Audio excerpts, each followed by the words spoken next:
Sexual intercourse is a sexual activity typically involving the insertion and thrusting of the penis into the vagina for sexual pleasure or reproduction.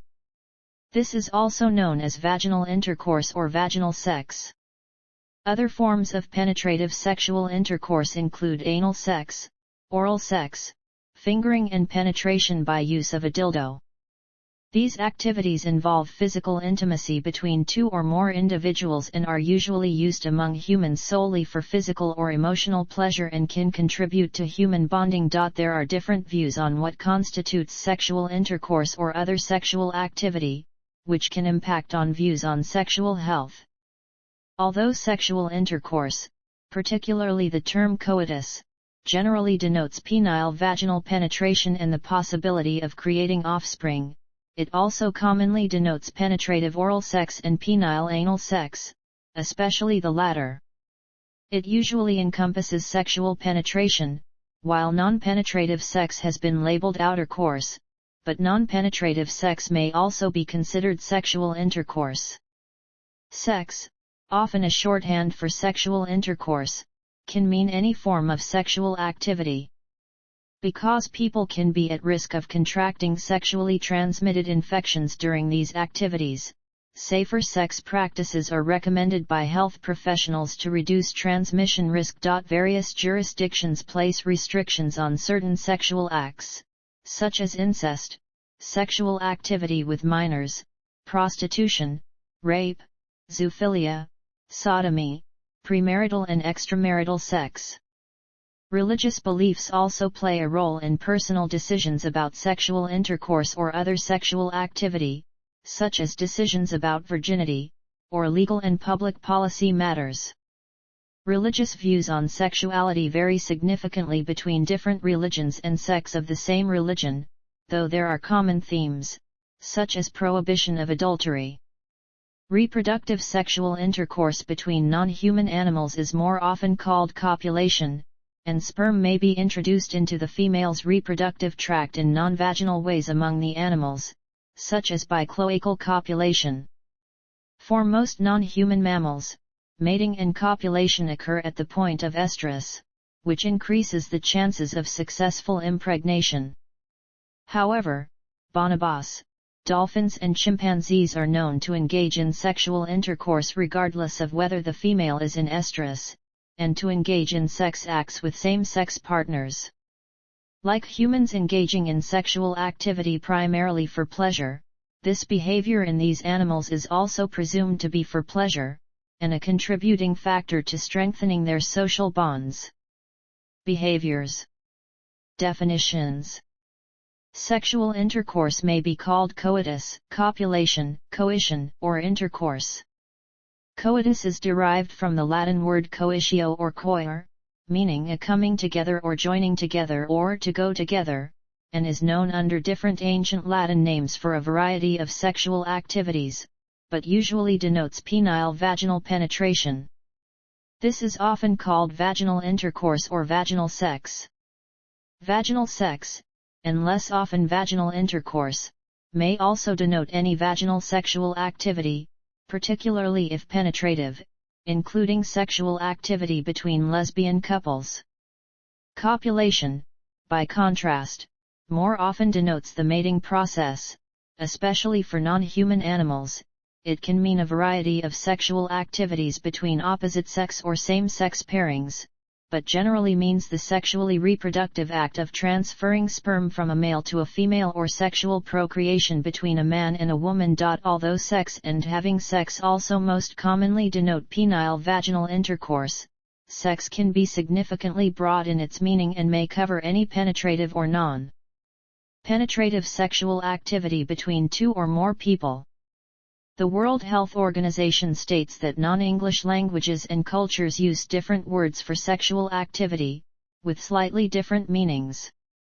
Various vulgarisms, slang, and euphemisms are used for sexual intercourse or other sexual activity, such as fuck, shag, and the phrase sleep together. The laws of some countries use the euphemism carnal knowledge. Penetration of the vagina by the erect penis is additionally known as intromission, or by the Latin name immiscio penis.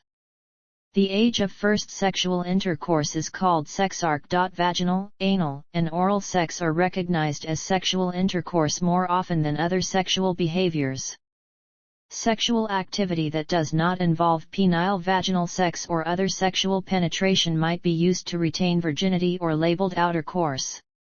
One reason virginity loss is often based on penile vaginal intercourse is because heterosexual couples may engage in anal or oral sex as a way of being sexually active while maintaining that they are virgins since they have not engaged in the reproductive act of coitus.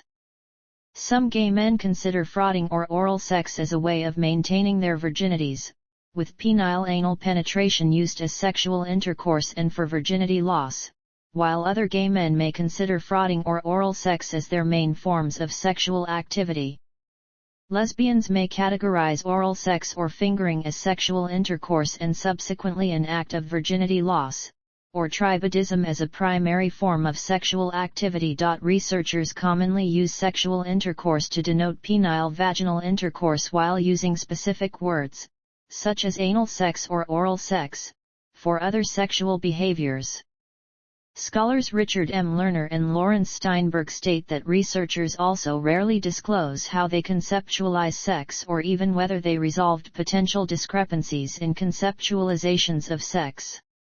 Lerner and Steinberg attribute researchers' focus on penile vaginal sex to the larger culture's preoccupation with this form of sexual activity, and have expressed concern that the widespread, unquestioned equation of penile vaginal intercourse with sex reflects a failure to examine systematically whether the respondent's understanding of the question matches what the researcher had in mind. This focus can also relegate other forms of mutual sexual activity to foreplay or contribute to them not being regarded as real sex, and limits the meaning of rape. It may also be that conceptually conflating sexual activity with vaginal intercourse and sexual function hinders and limits information about sexual behavior that non-heterosexual people may be engaging in, or information about heterosexuals who may be engaging in non-vaginal sexual activity. Studies regarding the meaning of sexual intercourse sometimes conflict. While most consider penile vaginal intercourse to be sex, whether anal or oral intercourse are considered sex is more debatable, with oral sex ranking lowest. The Centers for Disease Control and Prevention stated that although there are only limited national data about how often adolescents engage in oral sex, some data suggest that many adolescents who engage in oral sex do not consider it to be sex, therefore they may use oral sex as an option to experience sex while still, in their minds, remaining abstinent. Upton et al. Stated, "It is possible that individuals who engage in oral sex, but do not consider it as sex, may not associate the acts with the potential health risks they can bring." In other cases, condom use is a factor, with some men stating that sexual activity involving the protection of a condom is not real sex or the real thing. This view is common among men in Africa, where sexual activity involving the protection of a condom is often associated with emasculation because condoms prevent direct penile to skin genital contact. Stimulation. Sexual intercourse or other sexual activity can encompass various sexually stimulating factors, including different sex positions or the use of sex toys. Foreplay may precede some sexual activities, often leading to sexual arousal of the partners and resulting in the erection of the penis or natural lubrication of the vagina. It is also common for people to be as sexually satisfied by being kissed, touched erotically, or held as they are during sexual intercourse. Non-primate females copulate only when in estrus, but sexual intercourse is possible at any time of the menstrual cycle for women. Sex pheromones facilitate copulatory reflexes in various organisms, but, in humans, the detection of pheromones is impaired and they have only residual effects. Non-primate females put themselves in the crucial lordosis position and remain motionless, but these motor copulatory reflexes are no longer functional in women. During coitus, the partners orient their hips to allow the penis to move back and forth in the vagina to cause friction, typically without fully removing the penis. In this way, they stimulate themselves and each other, often continuing until orgasm in either or both partners is achieved. For human females, stimulation of the clitoris plays a significant role in sexual activity. 70–80% of women require direct clitoral stimulation to achieve orgasm, though indirect clitoral stimulation may also be sufficient. Because of this, some couples may engage in the woman on top position or the coital alignment technique, a technique combining the riding high variation of the missionary position with pressure-counter-pressure movements performed by each partner in rhythm with sexual penetration, to maximize clitoral stimulation. Anal sex involves stimulation of the anus, anal cavity, sphincter valve, or rectum. It most commonly means the insertion of a man's penis into another person's rectum, but may also mean the use of sex toys or fingers to penetrate the anus, or oral sex on the anus, or pegging. Oral sex consists of all the sexual activities that involve the use of the mouth and throat to stimulate genitalia or anus. It is sometimes performed to the exclusion of all other forms of sexual activity, and may include the ingestion or absorption of semen or vaginal fluids. Fingering involves the manual manipulation of the clitoris, rest of the vulva, vagina, or anus for the purpose of sexual arousal and sexual stimulation. It may constitute the entire sexual encounter, or it may be part of mutual masturbation, foreplay, or other sexual activities. Reproduction. Natural human reproduction involves penile vaginal penetration, during which semen, containing male gametes known as sperm cells or spermatozoa, is expelled via ejaculation through the penis into the vagina. The sperm passes through the vaginal vault, cervix, and into the uterus, and then into the fallopian tubes. Millions of sperm are present in each ejaculation to increase the chances of fertilization, but only one reaching an egg or ovum is sufficient to achieve fertilization. When a fertile ovum from the female is present in the fallopian tubes, the male gamete joins with the ovum, resulting in fertilization and the formation of a new embryo. When a fertilized ovum reaches the uterus, it becomes implanted in the lining of the uterus and a pregnancy begins. Pregnancy rates for sexual intercourse are highest during the menstrual cycle time, from some 5 days before until 1 to 2 days after ovulation. For optimal pregnancy chance, there are recommendations of sexual intercourse every 1 or 2 days, or every 2 or 3 days. Studies have shown no significant difference between different sex positions and pregnancy rate, as long as it results in ejaculation into the vagina. When a sperm donor has sexual intercourse with a woman who is not his partner and for the sole purpose of impregnating the woman, this may be known as natural insemination, as opposed to artificial insemination. Artificial insemination is a form of assisted reproductive technology, which are methods used to achieve pregnancy by artificial or partially artificial means. For artificial insemination, sperm donors may donate their sperm through a sperm bank, and the insemination is performed with the express intention of attempting to impregnate the female. To this extent, its purpose is the medical equivalent of sexual intercourse. Reproductive methods also extend to gay and lesbian couples. For gay male pairings, there is the option of surrogate pregnancy. For lesbian couples, there is donor insemination in addition to choosing surrogate pregnancy. Safe sex and birth control. There are a variety of safe sex methods that are practiced by heterosexual and same-sex couples, including non-penetrative sex acts, and heterosexual couples may use oral or anal sex as a means of birth control. However, pregnancy can still occur with anal sex or other forms of sexual activity if the penis is near the vagina and its sperm is deposited near the vagina's entrance and travels along the vagina's lubricating fluids. The risk of pregnancy can also occur without the penis being near the vagina because sperm may be transported to the vaginal opening by the vagina coming in contact with fingers or other non-genital body parts that have come in contact with semen. Safe sex is a relevant harm reduction philosophy, and condoms are used as a form of safe sex and contraception. Condoms are widely recommended for the prevention of sexually transmitted infections. According to reports by the National Institutes of Health and World Health Organization, correct and consistent use of latex condoms reduces the risk of HIV/AIDS transmission by approximately 85–99% relative to risk when unprotected. Condoms are rarely used for oral sex, and there is significantly less research on behaviors with regard to condom use for anal and oral sex. The most effective way to avoid sexually transmitted infections is to abstain from sexual intercourse, especially vaginal, anal, and oral sexual intercourse. Decisions and options concerning birth control can be affected by cultural reasons, such as religion, gender roles, or folklore. In the predominantly Catholic countries Ireland, Italy, and the Philippines, fertility awareness and the rhythm method are emphasized, while disapproval is expressed with regard to other contraceptive methods. Worldwide, sterilization is a more common birth control method, and use of the intrauterine device is the most common and effective way of reversible contraception. Conception and contraception are additionally a life and death situation in developing countries, where 1 in 3 women give birth before age 20.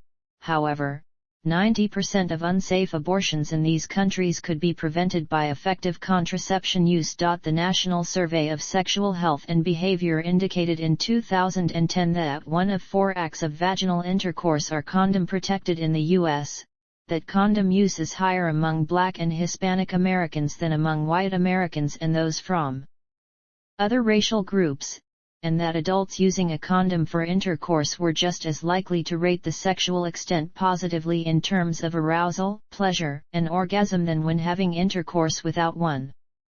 Prevalence. Penile vaginal penetration is the most common form of sexual intercourse.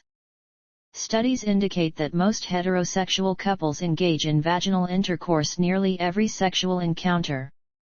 The National Survey of Sexual Health and Behavior reported in 2010 that vaginal intercourse is the most prevalent sexual behavior among men and women of all ages and ethnicities.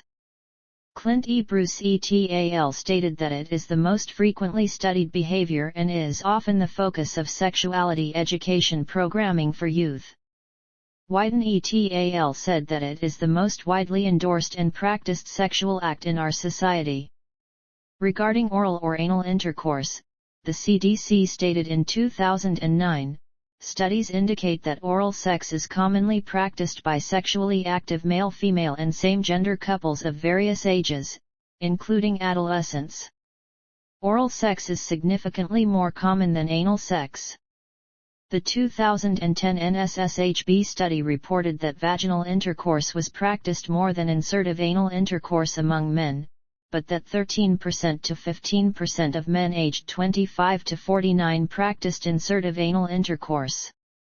Receptive anal intercourse was infrequent among men, with approximately 7% of men aged 14 to 94 years old having said that they were a receptive partner during anal intercourse. The study said that fewer women reported engaging in anal sex than other partnered sexual behaviors. It was estimated that 10% to 14% of women aged 18 to 39 years old practiced anal sex in the past 90 days, and that most of the women who engage in anal sex said they practiced it once a month or a few times a year. Age at first intercourse. Health effects. Vaginal intercourse for the first time increases vaginal immune activity. Benefits. In humans, sexual intercourse and sexual activity in general have been reported as having health benefits as varied as increased immunity by increasing the body's production of antibodies and subsequent lower blood pressure, and decreased risk of prostate cancer. Sexual intimacy and orgasms increase levels of the hormone oxytocin, which can help people bond and build trust. Oxytocin is believed to have a more significant impact on women than on men, which may be why women associate sexual attraction or sexual activity with romance and love more than men do. A long-term study of 3,500 people between ages 18 and 102 by clinical neuropsychologist David Weeks indicated that, based on impartial ratings of the subjects' photographs, sex on a regular basis is associated with people looking significantly chronologically younger. However, this does not imply causality. Risks. Sexually transmitted infections are bacteria, viruses, or parasites that are spread by sexual contact, especially vaginal, anal, or oral intercourse, or unprotected sex. Oral sex is less risky than vaginal or anal intercourse.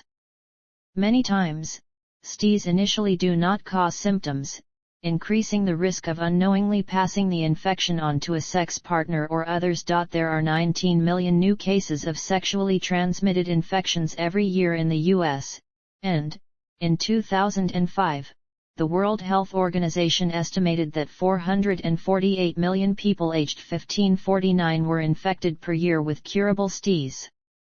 Some STIs can cause a genital ulcer.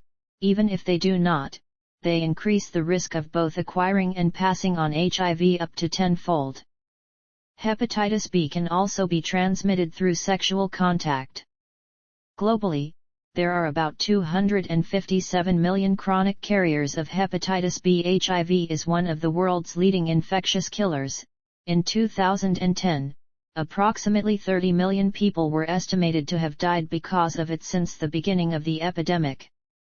Of the 2.7 million new HIV infections estimated to occur worldwide in 2010, 1.9 million were in Africa.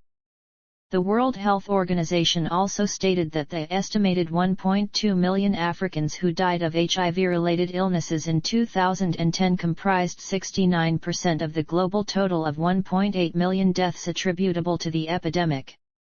It is diagnosed by blood tests, and while no cure has been found, it can be controlled by management through antiretroviral drugs for the disease, and patients can enjoy healthy and productive lives. In cases where infection is suspected, early medical intervention is highly beneficial in all cases. The CDC stated the risk of HIV transmission from an infected partner through oral sex is much less than the risk of HIV transmission from anal or vaginal sex, but that measuring the exact risk of HIV transmission as a result of oral sex is very difficult, and that this is because most sexually active individuals practice oral sex in addition to other forms of sex, such as vaginal or anal sex. When transmission occurs, it is difficult to determine whether it occurred as a result of oral sex or other more risky sexual activities. They added that several CO factors may increase the risk of HIV transmission through oral sex.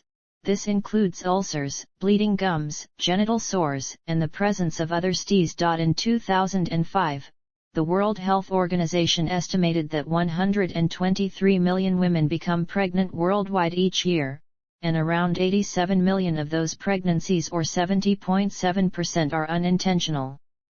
Approximately 46 million pregnancies per year reportedly end in induced abortion. Approximately 6 million U.S. women become pregnant per year. Out of known pregnancies, 2/3 result in live births and roughly 25% in abortions, the remainder end in miscarriage. However, many more women become pregnant and miscarry without even realizing it, instead mistaking the miscarriage for an unusually heavy menstruation. The U.S. teenage pregnancy rate fell by 27% between 1990 and 2000, from 116.3 pregnancies per 1,000 girls aged 15–19 to 84.5. This data includes live births, abortions, and fetal losses.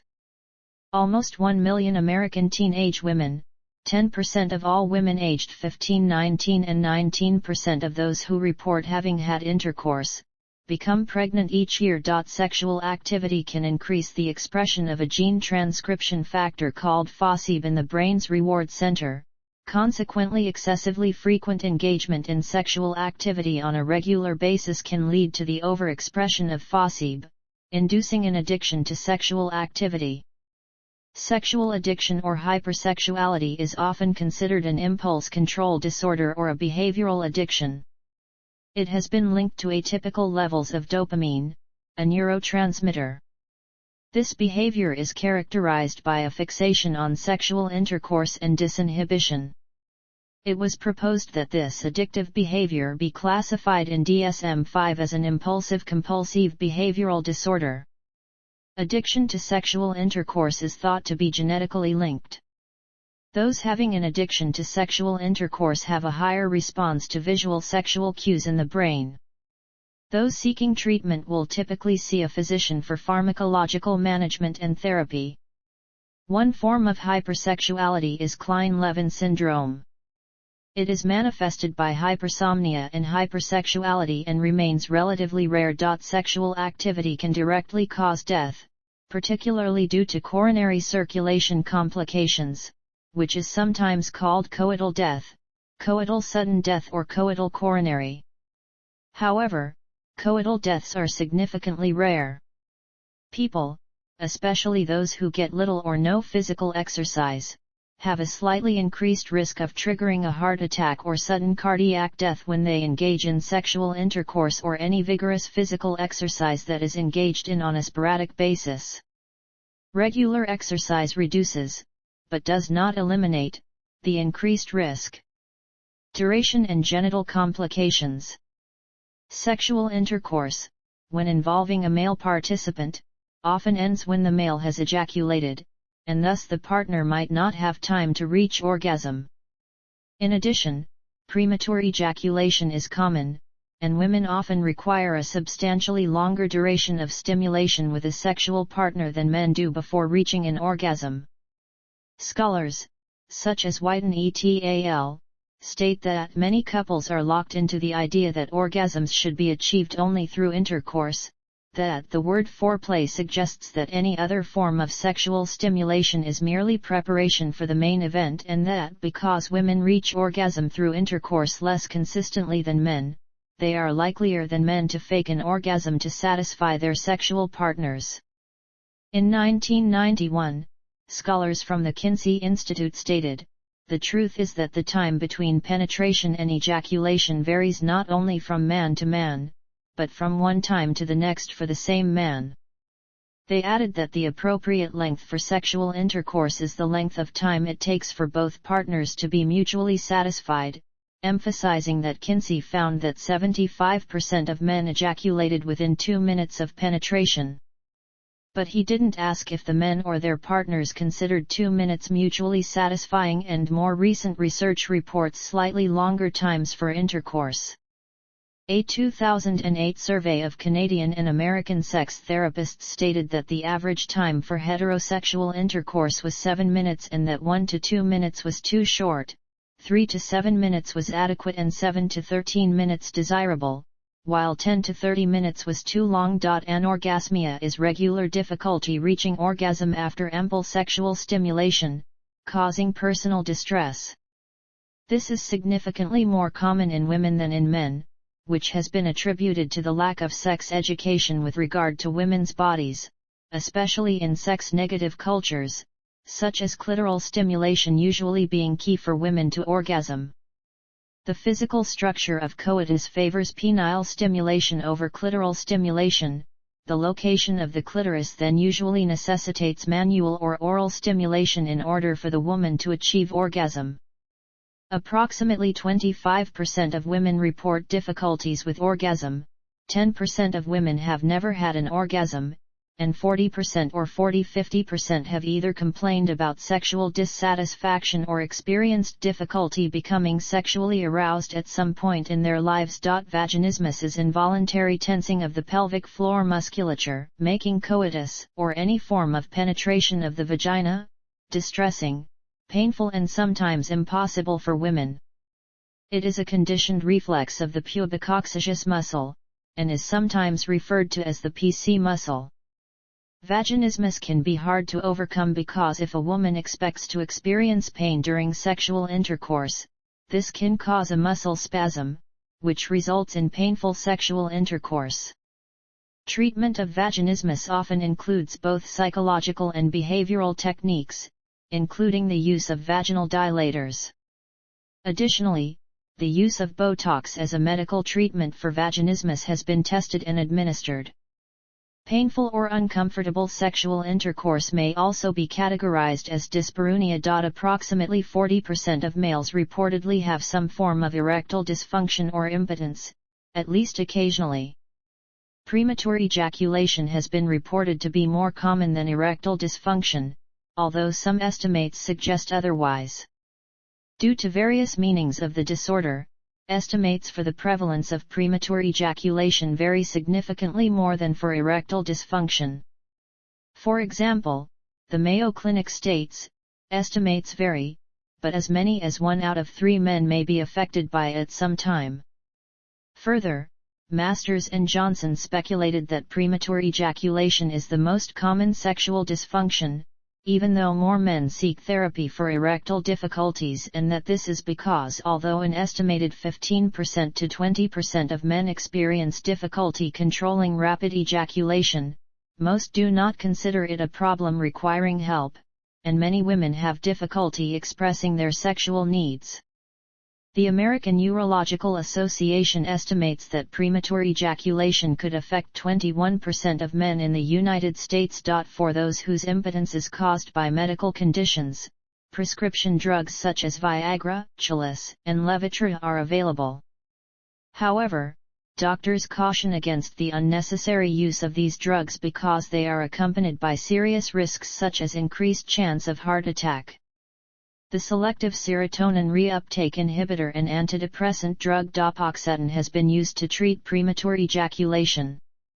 In clinical trials, those with PE who took dopoxetin experienced sexual intercourse 3 to 4 times longer before orgasm than without the drug. Another ejaculation-related disorder is delayed ejaculation, which can be caused as an unwanted side effect of antidepressant medications such as fluvoxamine. However, all SSRIs have ejaculation-delaying effects, and fluvoxamine has the least ejaculation-delaying effects. Sexual intercourse remains possible after major medical treatment of the reproductive organs and structures. This is especially true for women. Even after extensive gynecological surgical procedures, coitus can continue. Reconstructive surgery remains an option for women who have experienced benign and malignant conditions. Disabilities and other complications. Obstacles that those with disabilities face with regard to engaging in sexual intercourse include pain, depression, fatigue, negative body image, stiffness, functional impairment, anxiety, reduced libido, hormonal imbalance, and drug treatment or side effects. Sexual functioning has been regularly identified as a neglected area of the quality of life in patients with rheumatoid arthritis. For those that must take opioids for pain control, sexual intercourse can become more difficult. Having a stroke can also largely impact on the ability to engage in sexual intercourse. Although disability-related pain, including as a result of cancer, and mobility impairment can hamper sexual intercourse, in many cases, the most significant impediments to sexual intercourse for individuals with a disability are psychological. In particular, people who have a disability can find sexual intercourse daunting due to issues involving their self-concept as a sexual being, or a partner's discomfort or perceived discomfort.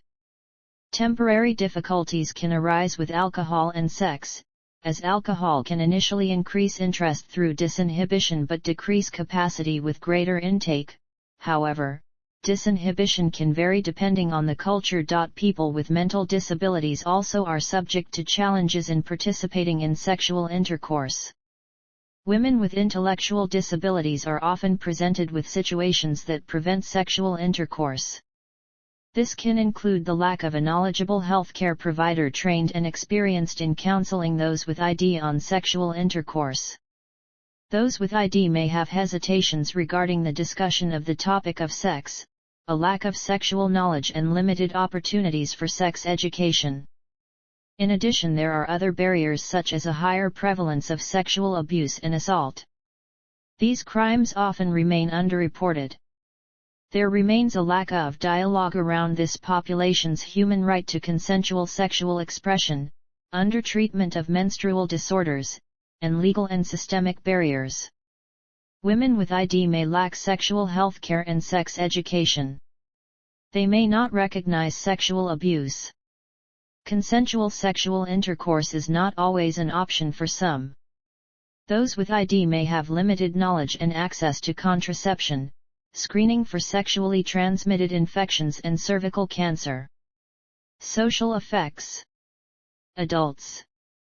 Sexual intercourse may be for reproductive, relational, or recreational purposes. It often plays a strong role in human bonding. In many societies, it is normal for couples to have sexual intercourse while using some method of birth control, sharing pleasure, and strengthening their emotional bond through sexual activity even though they are deliberately avoiding pregnancy. In humans and bonobos, the female undergoes relatively concealed ovulation so that male and female partners commonly do not know whether she is fertile at any given moment. One possible reason for this distinct biological feature may be formation of strong emotional bonds between sexual partners important for social interactions and, in the case of humans, long-term partnership rather than immediate sexual reproduction. Sexual dissatisfaction due to the lack of sexual intercourse is associated with increased risk of divorce and relationship dissolution, especially for men. Some research, however, indicates that general dissatisfaction with marriage for men results if their wives flirted with, erotically kissed or became romantically or sexually involved with another man, and that this is especially the case for men with a lower emotional and composite marital satisfaction. Other studies report that the lack of sexual intercourse does not significantly result in divorce, though it is commonly one of the various contributors to it. According to the 2010 National Survey of Sexual Health and Behavior, men whose most recent sexual encounter was with a relationship partner reported greater arousal, greater pleasure, fewer problems with erectile function, orgasm, and less pain during the event than men whose last sexual encounter was with a non-relationship partner. For women, there is often a complaint about the lack of their spouse's sexual spontaneity. Decreased sexual activity among these women may be the result of their perceived failure to maintain ideal physical attractiveness or because their sexual partner's health issues have hindered sexual intercourse. Some women express that their most satisfying sexual experiences entail being connected to someone, rather than solely basing satisfaction on orgasm. With regard to divorce, women are more likely to divorce their spouses for a one-night stand or various infidelities if they are in less cooperative or high-conflict marriages. Research additionally indicates that non-married couples who are cohabiting engage in sexual intercourse more often than married couples, and are more likely to participate in sexual activity outside of their sexual relationships. This may be due to the honeymoon effect, since sexual intercourse is usually practiced less the longer a couple is married, with couples engaging in sexual intercourse or other sexual activity once or twice a week, or approximately 6 to 7 times a month. Sexuality in older age also affects the frequency of sexual intercourse, as older people generally engage in sexual intercourse less frequently than younger people do. Adolescence. Adolescents commonly use sexual intercourse for relational and recreational purposes, which may negatively or positively impact their lives. For example, while teenage pregnancy may be welcomed in some cultures, it is also commonly disparaged, and research suggests that the earlier onset of puberty for children puts pressure on children and teenagers to act like adults before they are emotionally or cognitively ready.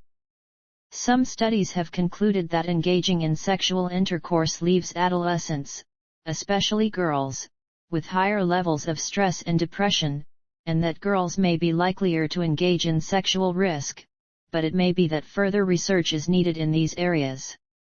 In some countries, such as the United States, sex education and abstinence-only sex education curricula are available to educate adolescents about sexual activity. These programs are controversial, as debate exists as to whether teaching children and adolescents about sexual intercourse or other sexual activity should only be left up to parents or other caregivers. Some studies from the 1970s through 1990s suggested an association between self-esteem and sexual intercourse among adolescents, while other studies, from the 1980s and 1990s, reported that the research generally indicates little or no relationship between self-esteem and sexual activity among adolescents. By the 1990s, the evidence mostly supported the latter, and further research has supported little or no relationship between self-esteem and sexual activity among adolescents. Scholar Lisa Aray stated, "The idea that early sexual activity and pregnancy is linked to low self-esteem became fashionable in the latter half of the 20th century, particularly in the US, adding that, yet, in a systematic review of the relationship between self-esteem and teenagers' sexual behaviors, attitudes, and intentions, 62% of behavioral findings and 72% of the attitudinal findings exhibited no statistically significant associations." Studies that do find a link suggest that non-virgin boys have higher self-esteem than virgin boys, and that girls who have low self-esteem and poor self-image are more prone to risk-taking behaviors, such as unprotected sex and multiple sexual partners. Psychiatrist Lynn Ponton wrote, "All adolescents have sex lives, whether they are sexually active with others, with themselves, or seemingly not at all, and that viewing adolescent sexuality as a potentially positive experience, rather than as something inherently dangerous, may help young people develop healthier patterns and make more positive choices regarding sexual activity." Researchers state that long-term romantic relationships allow adolescents to gain the skills necessary for high-quality relationships later in life. Overall, positive romantic relationships among adolescents can result in long-term benefits. High-quality romantic relationships are associated with higher commitment in early adulthood, and are positively associated with social competence, ethical, religious, and legal views. General. While sexual intercourse, as coitus, is the natural mode of reproduction for the human species, humans have intricate moral and ethical guidelines which regulate the practice of sexual intercourse and vary according to religious and governmental laws. Some governments and religions also have strict designations of what they consider appropriate and inappropriate sexual behavior, which include restrictions on the types of sex acts which are permissible. A historically prohibited or regulated sex act is anal sex. Sexual offenses. Sexual intercourse with a person against their will, or without their consent, is rape, but may also be called sexual assault. It is considered a serious crime in most countries.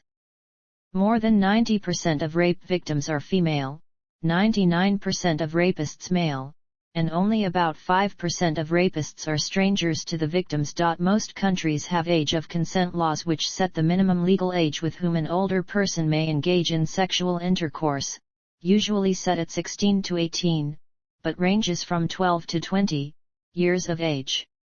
In some societies, an age of consent is set by non-statutory custom or tradition.